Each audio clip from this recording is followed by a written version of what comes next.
When my grandparents died, or my grandmother, I remember I got there a little too late. I got to talk to her before she passed, and I was driving there. So we parked, and I got out, so I walked inside, and I saw her, and she looked so peaceful, dead. The whole family around, right? This is in the ER in Rio Grande City. And she's just laying there. I knew she was dead. She wasn't there no more. She wasn't awake. She just looked like she was sleeping. And she had her mouth open. And I remember thinking, that's not how she would want to look right now. Because she was always like, no, don't take pictures of me. My hair. One of my aunts grabbed her sunglasses and put them on her.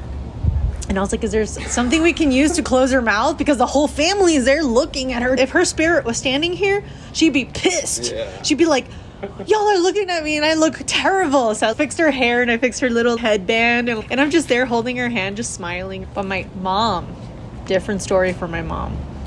My mom that was her anchor. My grandmother was my mom's anchor. For her, she's the one that was the one wailing, crying, depressed. Yeah. She was the one expressing that kind of huge hysteria. So big that it was really hard for her. And I'm over here smiling. Oh, look, grandma's dead. I was just happy that she passed away before any of us passed away. She only lost one grandson. Yeah. And she was already in her 60s, 70s. And she only got to experience one grandson pass away. And that's all I could think. I was like, oh, I'm so grateful that she got to pass, because it was really hard on her when my cousin passed away. Yeah. My mind was somewhere else. And all I could see was like my nieces and my nephews standing there. I don't know what's going on. And I remember when my cousin passed away, I was maybe 6 or 7. Everything happened between my 6 to 10 years old. Yeah. And I remember seeing his dead body too. And I'm like, what's this? Right? I didn't get it. It doesn't make any sense. It doesn't make sense. Like, to me, like, something died and you think it went to heaven and you're like, it's looking over me. Like, that's how I grew up thinking. Yeah. So when my grandmother died, I was like, oh, great. She gets to follow me everywhere. She can take care of me from wherever she is. That's what kind of I was told too. Like when my friend Corbin drowned in the Rio Grande. Yeah. I was like, nah, he's still there. I had to tell myself that for a long time. He's still there. Okay, so your friend passed away? Yeah, and we were out playing football on the Rio Grande. He was out on, I think I told you, he was out on one of the sandbars, and the tides caught him and he drowned. But yeah, that's how I was like, yeah, she's still there. Aww. Like, I had to tell myself that. It was when I got older, I'm like, he's gone. But yeah, when we were just playing football. So there's not a better way to die, I guess, doing what you enjoy doing. It's a tragic way to go doing it, but playing football, he was having fun. He was having fun before he died. Yeah, he was hanging out with his friends. Yeah. I mean, it must. How many of you guys were there? There were 3 of us down there. Me and his 2 brothers. Yeah. They were devastated. Oh, yeah, because that's their brother. They had a hard time, especially his older brother, because he was there watching. I was hanging out with his 2 older brothers. Yeah. And then the oldest one, he was really upset about that. Oh. Yeah, he never forgave himself for that. In fact, I think I haven't talked to that family in a long time, but I think he spiraled way off the deep end on drugs also. From the guilt? Yeah. That's tough. He was already like 16, I think, at that time. So we went right around the age. But yeah, everybody handles it differently. Yeah. It's easy to be like a real pessimist about it. You can't even blame anybody that does it. You mentioned that the guilt, right? Just reminded me, I guess my mom took it the hardest because she wasn't around when she was declining. It took to the last minute for her to eventually go and visit. Yeah. Everything was over the phone, calling, talking, but never like in person. Was it because she just had stuff going on? Yeah, she had life going on and she didn't get to be there. As much and I think that's why it hit her the hardest. Yeah. Because that's her mom and she didn't get to say goodbye or she didn't get to spend more time. Yeah. And I would visit every other weekend. Even if I was like really far away, I would still go in, bring bananas because they like bananas. Yeah. And it's, the funny part is the night that I had been drinking, went dancing, and I remember being outside, looking up at the sky, even though it was like freaking 2 a.m, talking about my grandma. Like I was talking about my grandma, my grandma this, my grandma that, and then my phone rings. I was in Killeen, Texas at the time. I was living with my brother, and my phone rings.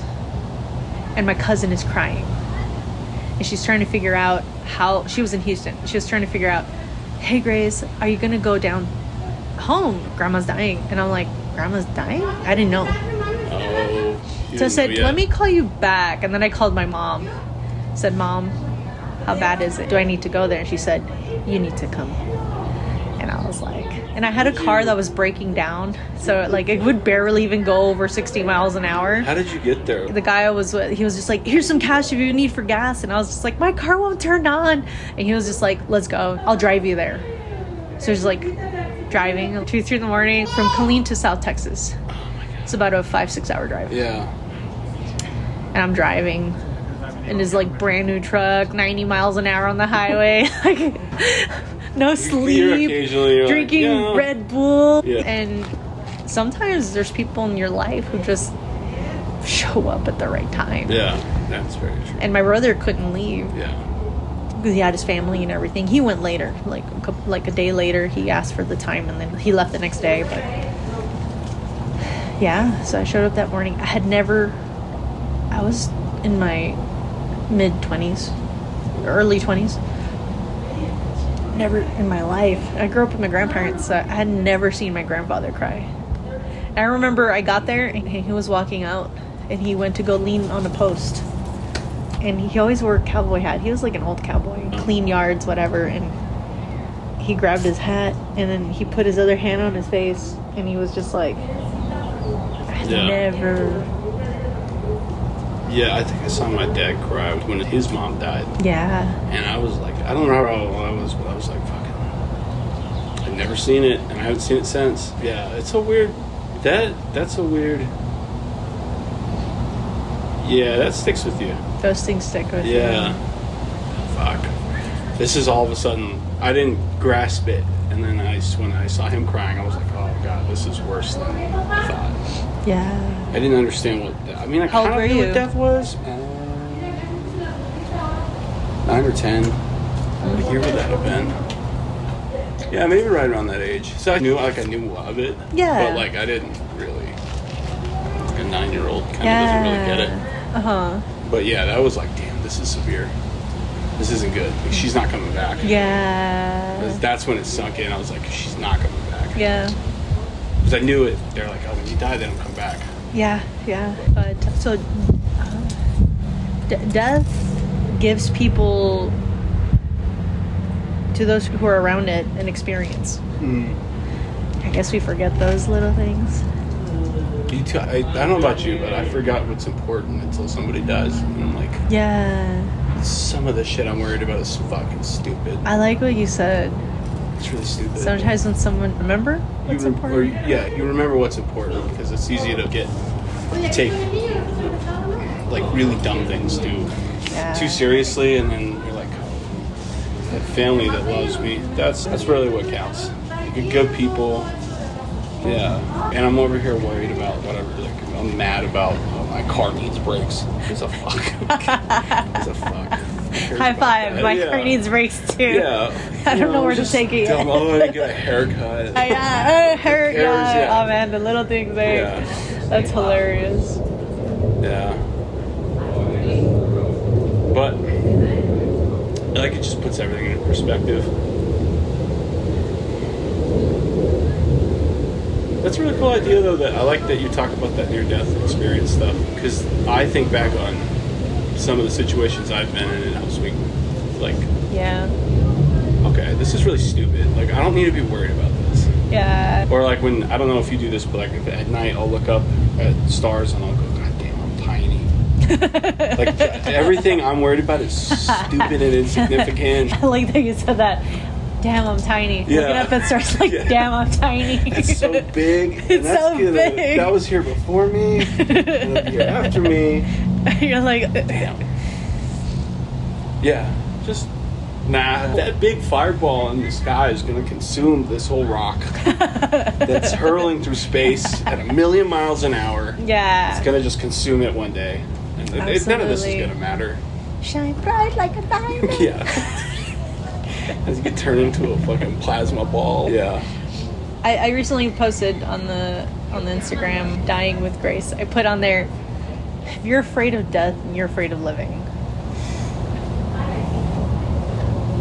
I might have to think about that one. Yeah, that's got a lot of meaning to it. Yeah. It does to me. No, it really does. There's a lot of ways to interpret that. Like, there's a lot of meaning to that. But it's like making the decision. Carl Jung talks about psychological death, like killing your ego, or not just your ego, but sometimes we develop certain personalities to accommodate whatever experiences we've been through, and we use that as a halt, like to stop us from, like me in relationships, for example. Oh, I had a bad relationship, I'm gonna keep having bad relationships. But what if that part of me died? That concept died. Or not just died, it's there, you're never gonna forget it, but it doesn't have to be there. Yeah, just starting to understand it might not have to be like that. Yeah. So could I live my life differently if I died? Because I've had a lot of experiences where feeling depressed, like I want to die. But then I had to ask myself, what wants to die? Yeah. Are you wanting to die as a whole, or just whatever's going on in your life at that moment? You feel like, I want to die, I don't want to go through this, I don't want to experience this, I don't want to feel this pain, I don't want to go through this experience. That's very And then depression creeps in for me because I'm like, I'm done, I don't want to deal with this. But any other moment in my life where I want to experience that moment, I don't think about depression or death. That's true. I remember that when I was drinking. I wasn't suicidal per se, but I was welcoming the idea. Yeah. I was like, please, I want to wake up tomorrow. I hope I choke on my vomit tonight. Yeah. And it was like, but when as soon as I stopped drinking, I was like, fuck, I didn't really want to die. I just didn't want to be suffering like that anymore. Yeah. Damn, I'm glad I didn't. Yeah. I got years left of stuff to do. Like, I can do a lot of shit. Yeah. And then things get better. Things get worse before they get better sometimes, too. Yeah. I like the quote. I forgot who it was. I'll have to look it up. But you die every day. Every time you go to sleep and you wake back up, you get to live that day all over again. It's like Groundhog Day. Yeah. Every day is like Groundhog Day, but you get to choose what you want to do with your life. So the question then lies, what will you do with your life? And that's where I have to, like, do I want to keep going to work and work a 12, 13-hour shift as a nurse and enjoy what I do at the bedside? But I've been doing it already for a decade. Could I pivot? Can I pivot? Yeah. I don't have to kill that person, but my nursing personality, even before when I became a nurse, it became this huge persona of, I have to be good. I can't make any mistakes. Oh, yeah. My values changed. Like, I need to have more integrity. I need to be more safe. My whole life changed from becoming a nurse. Like, I used to be free and woo and all these other things, but when I became a nurse, a huge experience popped in of, I have to be safe and I have to help. Yeah. I have to help. No matter what, I have to help. I have to fix it. And I was listening to this video talking about how you get put in a position where you want to fix everything around you because you don't want to fix what's in you, or you don't want to know what's going on with you. Yeah. It's tough to go there. Yeah. So you're trying to fix everything else around you instead of focusing on what you need. And I've been doing that for years. And fix it. It's broken, fix it. And I still have this habit. Yeah. And I try to practice it at work. You don't have to do every single thing on the list. You're already doing your best. It's like perfectionism. Yeah. Like a form of perfectionism. It exacerbated when I became a nurse. Like, I had it when I was younger because I felt like I needed to be in control of something. Because my life growing up was all over the place. Like, moving here, moving there. Someone lost their job, we had to go live with other people. Like, every semester of school, like, I moved to every single different school in South Texas, and it was constant chaos. And then one moment my family was good, the next moment everyone was yelling and screaming, and like, it was just so I had to find a place where I had control, and that was in school. I had control over my grades. I had control over how good I did in school. I had control over how fast I read a book. It was just me. in my world. And so I became this perfectionist in my writing, how I did things. My desk was organized, my backpack, I had everything a certain way. Yeah. I was like precise. I couldn't even draw because I'd drawn lines like, oh no, it's gotta be perfect. Even my There was art no teacher, fluidity, even yeah. my art teacher was like, Drew a perfect square. he stood on a table and he said, okay, now draw me. And I'm over here drawing perfect squares, Yeah, trying to you're- draw him in like perfect squares. Because I'm like, I don't know how to draw a person. He's too crooked. Yeah, yes. There's too much imperfection Rounded there. lines. You are a square. You have a freckle. And I drew a line for the broom. Like, Yeah. like, and he pointed that out. And so that got way more extreme when I became a nurse. I can imagine because there's a lot more too on the line. Yeah, and You are putting responsibility. of somebody, and so that's why I always had a resting bitch face my first couple of years. I was just like, no, gotta be serious. Perfect. Yeah. Like, I can't drink alcohol, I can't do drugs, I can't do anything because like people depend on me. I'm gonna save people. Like, I can't do anything fun because if I do something fun, it's gonna look bad on my reputation, because that's what they in your orientation when you become a healthcare professional, they go through. You can't post certain things online. You can't, if someone thinks this about you, so I was just like, can't do that. It's gonna look bad. Like, I'm taking care of people. Like, even my tattoos, I was like, I cover my tattoos. I don't even know you had tattoos. Yeah, exactly. I cover Did you them. I'm sorry. Did you show me that or tell me that? No, I have I have one right here. Oh, Yeah, and I have one right here. And then I have another one on my arm. Oh, okay. I didn't know. Like, I just. Yeah, tattoos. But how strange, right? And that's the personality that I have to pivot. And that's where I Yeah. say, I'm afraid of pivoting. Yeah.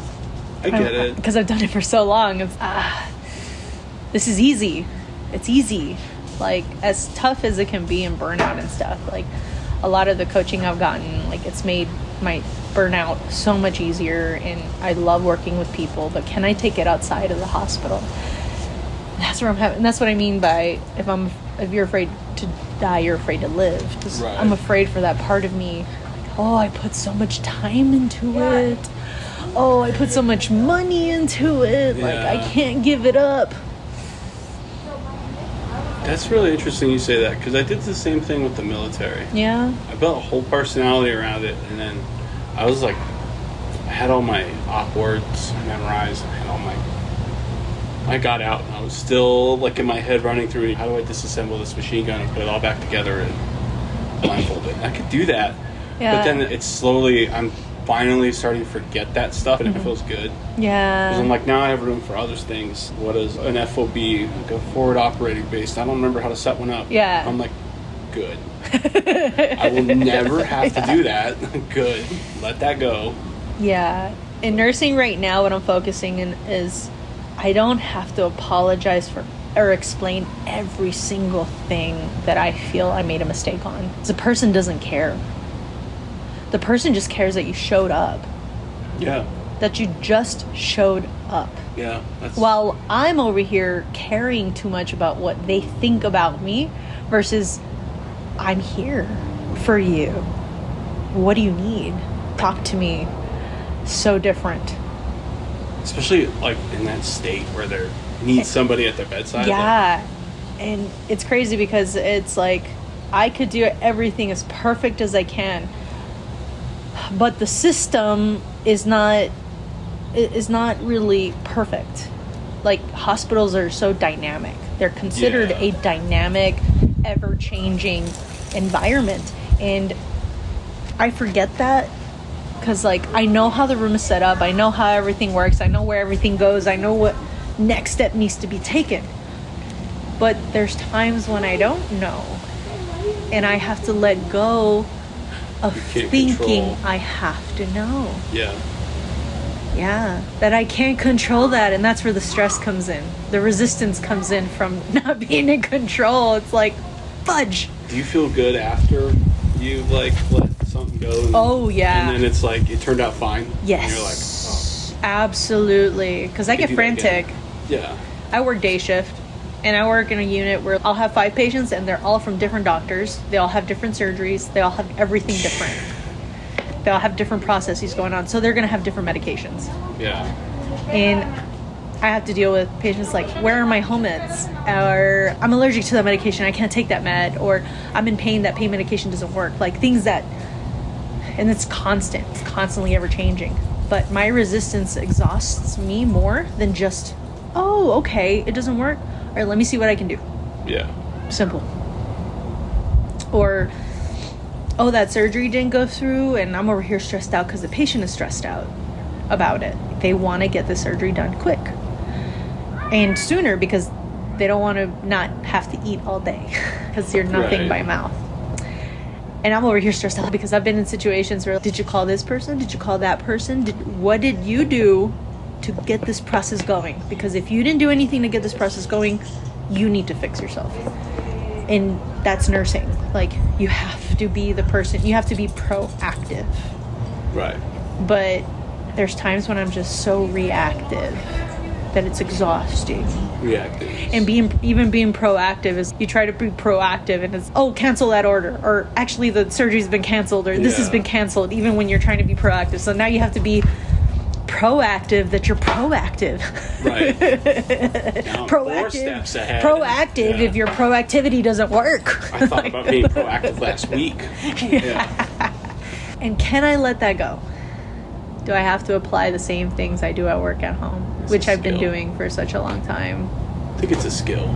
So now I'm doing things like writing this book on death and dying, and posting videos, and soon, hopefully, get stories, and just dive into the deep end of the unknown and slowly accept and surrender to the death of me thinking I need to stick with this career and move on to a new beginning, because that's what they say about death. Death is but a new beginning. Yeah. Even if you die. But if you're not there yet, is there something else you could do? I've always found something better about myself too when I've done that. Yeah. Oh, I can also do this now. Yeah. I could do that thing I didn't know I could do. It boosts like self-esteem a little bit. It's a good feeling. Yeah. Oh, that's not all I am? Right. I'm more? Right. Yeah. And people who have been through near-death experience, they experience expansion. I guess I don't Bigger know. picture. Oh. There's more. There's more to life. Yeah, it's not just this narrow strip of people that have been dealing with chronic pain a long time too, and they get over it. I've seen them be like, there is so much shit I can do now that I never thought I was going to be able to do. Yeah. And it's like they're new people. And it makes me happy to see them. Like, That's wait, so so what am I cool. missing out on then? Yeah. It makes, like, I don't know about you, but it makes me look at myself. I'm like, this guy's just lucky. He's just happy to be here. And I'm frowning about some stupid shit. Like, why, I should be that happy. Yeah. My legs work. What am I upset about? Yeah, I like being around that kind of stuff. It's probably why I'll never like really get out of AA, even though like I probably don't need to be there. But Yeah. just like the self-improvement. The community too. Yeah, it's around people who are always like, what their goal is to better themselves. And I'm Yeah. like, yeah, this is like doing something. So then no matter what, if I can go to the gym or I can go to a meeting, I've done something productive. No matter how bad I feel or whatever, I've done something good. That's so good. Yeah, I like that. Yeah. It's good for me. I think it's good for everyone, but That's good. Like, you found that. yeah. And you can get to hear other people's stories. To It's really good too when I can hear somebody like just relapsed and they're like, I feel like crap, yeah. and I'm like, oh, yeah, okay, don't do that. Yeah. I remember how you felt. I've been there before. Oh, I was like, I've relapsed a number of times.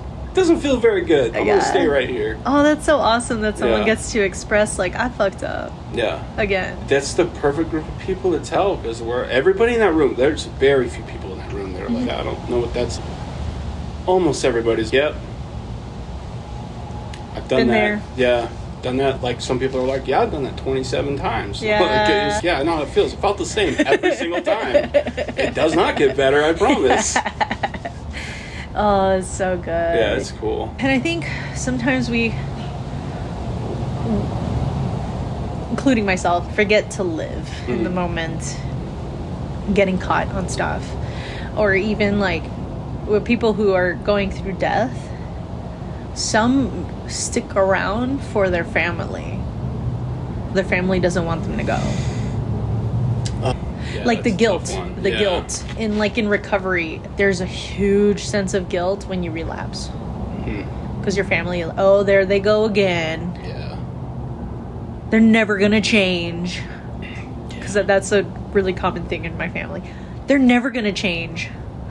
How do you know that? Yeah, I How do you know that? This might be the one that they get hit in the head hard. And enough. maybe they use reverse psychology because my whole life I was just like, but what if they do? It works out, and you're like, yeah, see, I told you.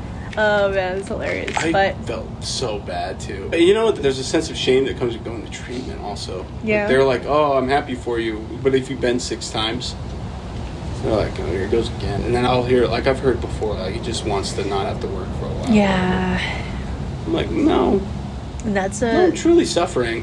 and that's a sadly similar experience. If it's okay for me to compare Yeah. with people who are dying with cancer, Oh yeah. they're back in for treatment. Oh yeah. That's That back and forth pool of hope. Some people experience that with family members who are going through It's tough. alcohol and drug Yeah. abuse too, because Yeah. they want their family member to be better. And it's this, the cling to hope can be painful. Especially when it gets shattered. Yeah. Now they're back in that, like, yeah. we gotta prepare It for can a be funeral. exhausting, yeah. Yeah. But a lot of them are super strong and they're super wonderful and they know how to deal with the situation or whatever. But there's people who don't. And those people who don't, how can we help them cope? Right. We're not us, but like in general, if you encounter someone like that. But a lot of times you don't know what someone's going through. I remember this nurse and I'm like, oh, you look great. You lost weight. And she's like, oh, I'm back on chemotherapy. And I didn't even know they had cancer. Yeah. And they don't want to lose weight. They want to keep being chunky. Yeah. And I was over here not knowing. And once I saw that, I was just like, oh, what do you say? Yeah. Don't poke just don't poke. Just be like, oh, I'm sorry. And they're like, oh, it's okay. You didn't Yeah, know. most people I've met like that are like, they're like, yeah. That's but- tough. Yeah, that's tough. That's got to be brutal. A lot of times I've noticed just like sometimes, most of the time, if somebody starts venting to me, I will just be there. Yeah. I don't answer. Unless they ask me, hey, what should I do? Yeah. I just listen. Yeah. Or then I'll ask them like, hey, can I... Usually only if I have experience dealing with it directly. Yeah. So I'd be like, hey, can I give you like a piece of advice? But I always ask them. But I Yeah. always listen. Because sometimes that's all... I don't vent very much. But when I do, the last thing I want is somebody fucking... Well, to go do this. Like, no, shut the fuck up. I'm an adult. Do what the fuck I want. Yeah, don't tell me what to do. You think I don't know that? Yeah. Asshole. I hear you. I already know what the answer is. Just shut up. Yeah. You think I haven't thought of that? They're like, why don't you just quit drinking? I'm like, fuck you. Alcohol's your problem. Then just stop. You just made it worse. Now I feel like drinking. God, now I'm gonna drink tonight. Now you made me want to drink now. Yeah, God damn it. You're so dour. I might just go do heroin again. Yeah. It's people like you Yeah. that people like me do drugs. Yeah, you're the reason why. You're the reason why drugs feel so good. Suffer. You give heroin. I purpose. suffer from your words, Yeah. not from the drugs. But I use the drugs to make your words less painful. Oh, that's such a fucking pigging insult. You're the reason heroin is good. Oh, man. I'm so bad. You ruined somebody's life with that. You fucked the whole world up. What? Yeah, then they're gonna start doing heroin. No, let's not Yeah. redo the cycle. Oh my Now we can goodness. purse snatch together. Yeah. Some good stuff. Yeah. Appreciate sharing. I hope this is some good stuff. It is. 'Cause, yeah. I really was looking to meet somebody I could have more than just shallow conversations with. It means a lot to Yeah. me. That just because I don't fucking want to talk about the weather, really. I don't really want to talk about the weather. How are you doing today? Yeah, I'll ask. But like, we don't have to talk about it all day. Can we talk about something with some substance? Yeah. What kind of substance? I don't know. Let's talk about it over a beer. Huh? I know, right? This is kind of, actually, we had coffee. But yeah, no, thanks. I think I've been recording this whole time. I hope so.